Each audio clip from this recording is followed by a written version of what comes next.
In this video, we're talking about momentum. Today in class, you guys learned that in order for an object to have momentum, it has to have mass and it also has to have velocity.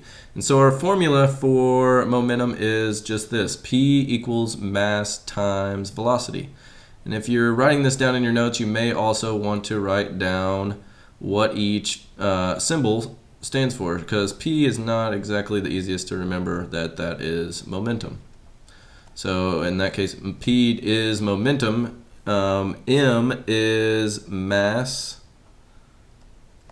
V stands for velocity. It'll also help to write out your units for each one so you can remember what each one is measured in. So the V is velocity. And also remember, if an object does not have, if it has 0 for its velocity, in other words, it's not moving, then it has no momentum. If an object has 0 for its mass, well, for one thing, it doesn't exist, but if it had 0 for its mass, it would not have any momentum. So in order for it to have momentum, it has to have both of these things. It has to have mass, and it also has to have a velocity, or it has to be moving, in other words. Velocity is measured in meters per second. Mass is kilograms here. So our units for momentum are just that. They're kilograms times meters per second, but we would say that as kilograms meters per second. So if an object had 1,000 for its momentum, then it would have 1,000 kilograms meters per second for its momentum. Some real world applications of that would be these two pictures here. One is football. This one is a famous train wreck in Paris. Happened years and years ago. But basically the conductor was trying to save some time. He was running late, so he sped up a little bit, put on the brakes a little bit too late, and the train had so much momentum that it just kept it going. Even though he was applying the brakes, it just kept going and crashed outside of the station, went through this concrete barrier here and off the terrace here. Luckily nobody was hurt except for the lady sitting on the bench underneath. She was killed instantly. The football is basically all football is, since we have an offense and defense. If you have a ball carrier and a tackler, it's just a battle of momentum. So just because a guy weighs less doesn't mean that he is necessarily going to lose that battle. So if your mass and your velocity, if you multiply those together, if you can get running really fast, then you can increase your momentum to where it's more than the bigger guy. Even though he's a bigger guy, if you can get more momentum than him, then you can win that battle. A couple things you need to know. One of the things you need to understand about momentum is that momentum is conserved in any type of collision. So I have here one of my favorite toys as a physics teacher. This is called Newton's Cradle. And basically we can just kind of play around with these balls here, and we can pull them back and let them go. What's going to happen? They're going to collide with the other ones. And so we learned that momentum is made out of, or the equation for momentum is mass times velocity equals momentum, right? So in order to figure out what is the momentum of one of these balls here, we would have to know the mass of it and multiply that times the velocity. So if we pull it back and we drop it, it's going to have a velocity when it hits. It also has a mass, whatever the mass of this one ball is.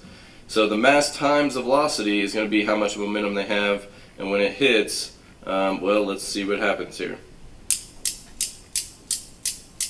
So that's going to be transferred through the other balls, but only that amount of momentum for that one ball is going to be transferred in a collision.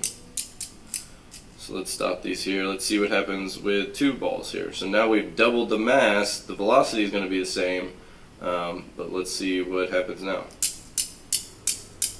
So now that same amount of momentum is transferred to the other balls. Let's stop it here. Let's see what happens with three. It's a little harder to get going here.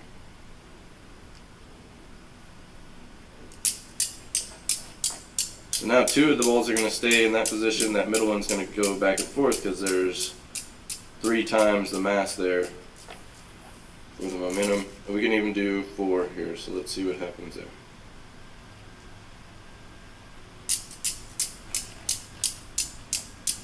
So now you have 4 there. What happens if we do 5? This one's pretty cool.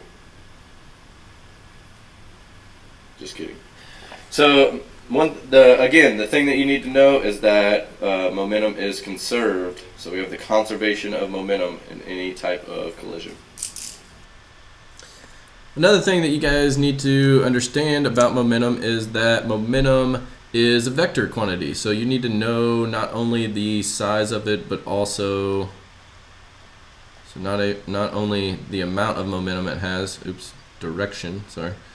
But you need to know what direction it's moving in. So when objects collide, it's not always in a straight line. And so an example of that would be a billiards table here. So when the cue ball collides with the other balls, these balls have different vectors than the cue ball, so you have to know the direction. And so the total momentum of all these balls, since we know that momentum is conserved in a collision, in other words, the amount of momentum the balls have before a collision is going to be equal to the amount of momentum after the collision. So the total momentum of all of these different balls going in different directions can only be equal to the amount of momentum that the cue ball had in the first place. So momentum is a vector quantity. Another thing you need to know about momentum is that momentum is relative. And so what do we mean by that? Well, we've talked about in class that you need to know what is your point of view when describing motion. And so a famous example of this is Newton's apple in Einstein's elevator. And so I've kind of drawn that up here. Hopefully you can tell from my picture that this is the elevator, this box here, and here's the apple inside. Well, if you're standing outside of the elevator, and let's say this is a glass elevator moving down and it's moving past you, then you would describe this apple as having momentum. So if you're looking at it move past you, then that apple does have momentum. But if you jumped inside the elevator with it while it was moving down, then you would say that the apple no longer has momentum because you're moving down with the apple and the apple is just sitting next to you in the elevator. So you would describe it as having no momentum. So in other words, that's a little bit of relativity, or Einstein's theory of relativity, but you have to look at your point of view when you're describing things. All right, so doing some practice problems here. So these are just kind of some simple problems here. We know that our equation is P equals mass times velocity. So we should be able to solve for any of these three variables. If we get 2 out of these 3, we should be able to solve for the missing variable. So in this case, we have our mass and we have our velocity here. One of the things I want you guys to write down in your notes is this little thing right here. I'm not sure what this is called, but it is extremely helpful if you don't know how or what to do whenever you are missing one of these things. So it's easy if you have mass and velocity, just multiply them. But if it gives you momentum and it gives you velocity and you're trying to find mass, it's a little bit more difficult here. So this kind of helps you figure that out. So P goes on top, mass is on one of the sides, and then velocity on the other. So the way you use this is if you are trying to figure out what mass is, then you would cover up the thing that you're looking for. So in this case, we're looking for momentum, so we'd cover up the P. And if these two things are next to each other, you multiply them. If they're above each other, then you divide. So if we're trying to find velocity, you cover up the V, and then it would be P divided by M to figure out what velocity is.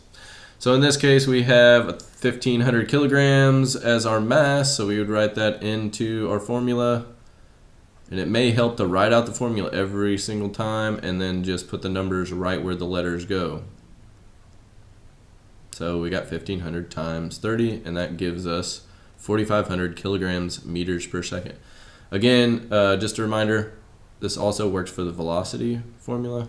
And so the velocity formula would look like this. So velocity is distance over time.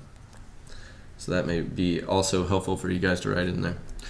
Another example here. So in this case, it gives us our momentum of the truck, 900,000. So our equation, P equals mass times velocity. In this case, we're trying to find what is the mass. So M is just going to stay the same.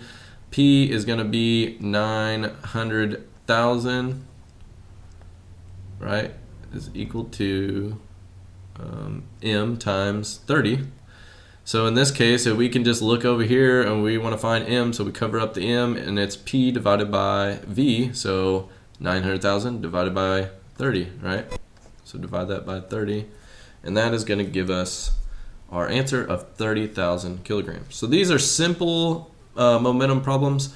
Remember we talked about the conservation of momentum and then momentum's colliding with each other. So in this case, they get a little bit more difficult, but not a lot more difficult. We still are using that formula here.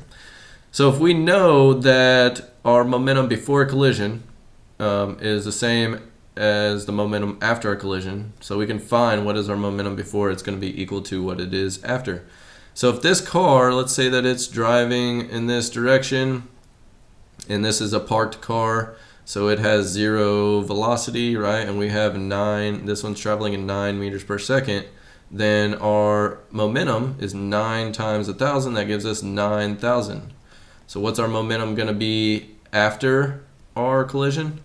It's also going to be 9,000 because it's conserved in a collision, so it has to be 9,000 kilograms meters per second.